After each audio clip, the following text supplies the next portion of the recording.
आज का हमारा टॉपिक है मेजरमेंट ऑफ लेंथ। तो लेंथ की मेजरमेंट हम डायरेक्ट मेथड से भी कर सकते हैं, जैसा कि हमारे पास मीटर स्केल रहता है जो 1 मिलीमीटर से लेके 100 मीटर तक मेजर कर सकता है। उसके अलावा हम इस साल वर्नियर कैलिपर, स्क्रू गेज और स्फेरोमीटर के बारे में भी पढ़ेंगे, जो आपके प्रैक्टिकल में भी रहेगा। वर्नियर कैलिपर आपका 10⁻⁻4 मीटर तक रीड कर सकता है, और जो स्क्रू गेज और स्फेरोमीटर है ये आपके 10⁻⁵ मीटर तक मेजर कर सकते हैं।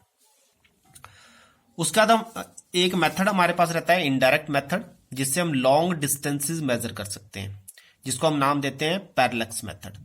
तो parallax is the name given to change in position of an object with respect to the background when an object is seen from two different positions. The distance between two position is called the basis. अगर मान लो मैंने moon को observe करना है, तो जहां मैं अभी हूं उस पॉइंट को अगर मैं ए मान लेता हूं और उसके बाद 100 किलोमीटर बी पॉइंट पे चला जाता हूं और वहां से फिर मून को ऑब्जर्व करता हूं, तो अगर हम ध्यान से देखें तो इन दोनों पॉइंट की वजह से एक एंगल प्रिपेयर होगा और इस एंगल को नाम देंगे हम थीटा। ठीक है, तो इस एंगल को भी मेजर किया जा सकता है। ये डिस्टेंस ए और बी के बीच का डिस्टेंस जो बी या 100 किलोमीटर हमने एज्यूम किया उसको भी मेजर किया जा सकता है। तो इन दोनों की हेल्प से हम ए ओ मतलब ए पोजीशन से मून का डिस्टेंस मेजर कर सकते हैं। ठीक है, इसके अलावा अगर आप इस पैरेलैक्स मेथड को और अच्छे से ऑब्जर्व करना चाहते हो तो आप क्या कर सकते हो, दीवार पे एक मार्क बनाओ पेज के ऊपर और दूर खड़े होके पहले एक आंख बंद करो और उस मार्क को देखो। ठीक है, फिर दूसरी आंख बंद करो और फिर उस मार्क को देखो। तो आप देखोगे कि दोनों आंखों से देखने के लिए मुझे बॉल पेन को थोड़ा सा पोजीशन हिलानी पड़ेगी एक पॉइंट से दूसरे पॉइंट पे। जैसे आप बी पॉइंट पे देखोगे, पहले बी पॉइंट से फिर ए पॉइंट। बी पॉइंट हो गया आपका राइट आई और ए पॉइंट हो गया आपका लेफ्ट आई। तो उससे भी आपको दीवार पे जो मार्क होगा उसकी वजह से भी आपको एक एंगल देखने को मिलेगा, जिसको हम थीटा कह सकते हैं। तो ये मेथड आपका कैसा मेथड रहता है, पैरेलैक्स मेथड। यही मेथड आप अर्थ के ऊपर 2 पॉइंट पे यूज कर सकते हो और मून या अदर प्लैनेट के डिस्टेंस को मेजर कर सकते हो। तो इसमें हम देखते हैं इस मेथड को कैसे यूज किया जा सकता है। तो ये बड़ा सिंपल सा रिलेशन हम 10th क्लास में भी हमने पढ़ा होगा, theta is equal to arc upon radius. तो आर्क इसमें कौन सा पॉइंट रिप्रेजेंट कर रहा है, that is B, small B हम आर्क लेंगे। रेडियस आपका एक्स रहेगा और थीटा आपको पता ही है, इसमें थीटा दिया गया है। तो theta is equal to B by X. अब हम मेजर क्या करना चाहते हैं, एक्स, तो एक्स को हम लेफ्ट साइड में ले जाएंगे, बी अपॉन थीटा। तो बी भी हमें पता है, वो भी हम मेजर कर सकते हैं, अर्थ पे कोई भी डिस्टेंस मेजर किया जा सकता है। और थीटा भी हम किसी वे से आप इसको थीटा को भी कैलकुलेट कर सकते हो।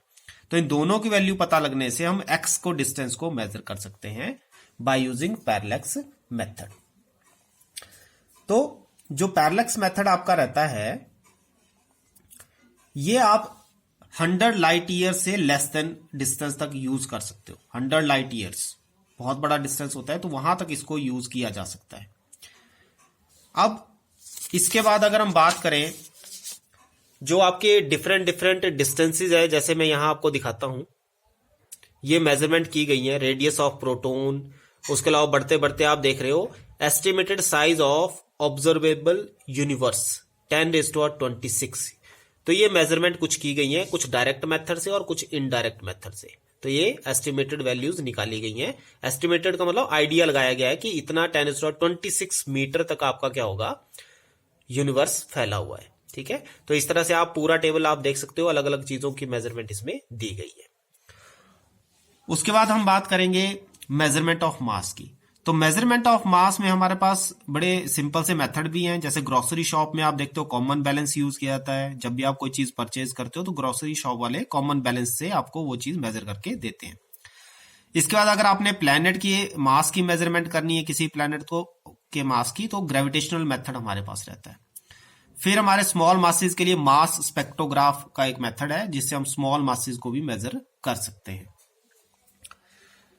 अब इसमें भी हमारे पास एक टेबल अगर आप देखोगे तो ये आपके पास टेबल रहता है, जिसमें मास ऑफ इलेक्ट्रॉन 10⁻⁻30 kg से बहुत छोटा है से लेके यूनिवर्स का मास भी हमने कैलकुलेट किया हुआ है 10⁻55 kg के बराबर। तो ये डायरेक्ट और इनडायरेक्ट, दोबारा से वही मेथड आ गया कि डायरेक्ट और इनडायरेक्ट वे से हमने मासेस को मेजर किया हुआ है। उसके लास्ट में हमारे पास टॉपिक रहता है इसमें measurement of time.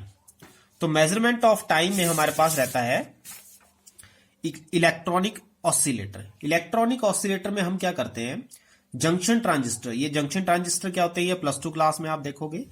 Junction transistor can be used for producing electromagnetic waves of high frequency. Junction transistor लेते हैं हम जिससे इलेक्ट्रोमैग्नेटिक वेव्स जनरेट करते हैं। हाई फ्रीक्वेंसी का मतलब जो एकदम से बहुत तेज चलती है, फ्रीक्वेंसी होता है एकदम से मूव करना ऊपर नीचे या आगे पीछे, ठीक है।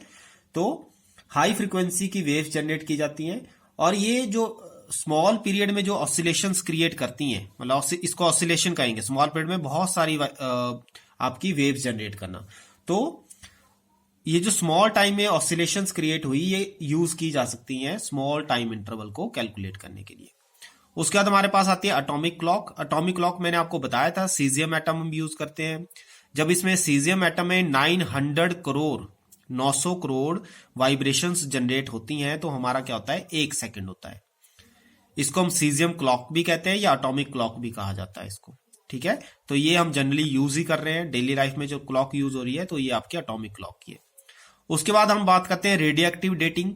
जैसे आपने फॉसिल्स की एज निकालनी है, रॉक की एज निकालनी है या अर्थ की एज निकालनी है, तो इसके लिए हम एक टेक्निक यूज करते हैं जिसका नाम है रेडियो एक्टिव डेटिंग, ठीक है। इसमें आप अनडिकेड पार्टिकल कितने बच गए हैं मॉलिक्यूल में, ये आपकी मतलब जैसे आपने कोई मॉलिक्यूल स्टडी किया, रेडियो एक्टिव एटम स्टडी किया, तो उसमें कितने एटम डिके हो चुके हैं और कितने बच गए हैं, उस स्पेसिमेन की हेल्प से हम क्या कर सकते हैं, उसकी लाइफ मेजर कर सकते हैं।